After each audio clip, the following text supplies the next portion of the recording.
Welcome to the Rim Break Rodeo. We hope this video helps. You start by assessing the cladding where panels bow or rust. Remove any damaged clips and loosen adjacent panels so you can work without warping. Measure twice and mark cut lines. Use metal snips to trim only the damaged area so you preserve fit. Drill out rivets or screws at the edges and save good fasteners for reuse. Once done, clean the mating surfaces and degrease to ensure sealant bonds properly before you fit replacement pieces. Now you position the replacement piece and test fit it into the lap so edges align, and you maintain a 1/8 inch clearance for thermal movement. Clamp or hold the panel and fasten starting at the center, moving outward.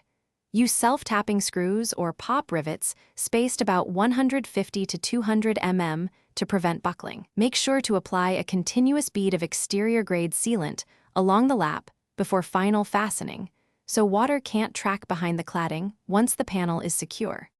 To finish, reinstall any trims and flashings and cover fasteners with matching caps for a clean, weatherproof appearance. Smooth and wipe any excess sealant with a solvent-safe rag so beads are neat. Allow the sealant to cure per manufacturer instructions, typically 24 to 48 hours. Finally, test the repair with a hose at low pressure.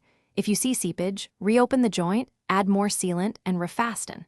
A key troubleshooting tip: if leaks persist, check for misaligned laps or inadequate fastener spacing. Thanks for watching. Consider subscribing if we helped you.